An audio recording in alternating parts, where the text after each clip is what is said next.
Zee Marathi, चर्चा ही होणारच.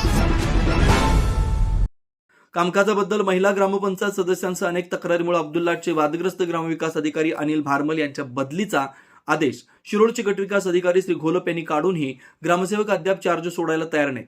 गटविकास अधिकाऱ्यांचा आदेश धाब्यावर बसवण्याचं धाडस ग्रामसेवक करतातच कसं, असा सवाल आता जनतेतून विचारला जातोय. बेकायदा नोकर भरतीबाबत गावात मागासवर्गीय तरुणांनी ग्रामपंचायतीसमोर उपोषण केलं होतं. त्याला सर्वपक्षीय कार्यकर्त्यांनी पाठिंबा दिला होता. मात्र या आंदोलनाकडे न फिरकता आपली मगरुरी दाखवल्यापासूनच ग्रामसेवक भारमल हे अब्दुल्लाटमध्ये वादग्रस्त ठरले. त्याचवेळी त्यांच्या अकालपट्टीची जोरदार मागणी आंदोलकांसह बहुतांशी ग्रामपंचायत सदस्यांनी केली होती.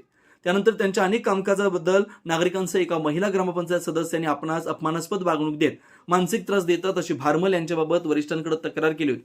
यामुळे ग्रामसेवक भारमल यांच्याकडे तमदलगेसह अब्दुल्लाटचा असणारा चार्ज सोडण्याचा आदेश गटविकास अधिकारी श्री घोलप यांनी 3 दिवसांपूर्वी देऊनही त्यांचा आदेश धाब्यावर बसून आज दिनांक 17 डिसेंबर रोजी झालेल्या ग्रामपंचायतीच्या मासिक सभेत ग्रामसेवक भारमल हजर होते.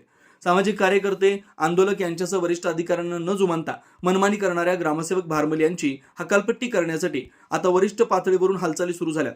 लवकरच त्यांना चार्ज सोडावाच लागेल अशी चर्चा आज अधिकृत सूत्रांकडून माहिती मिळाली. सी मराठीसाठी तालुका प्रतिनिधी प्रभाकर बंडगर.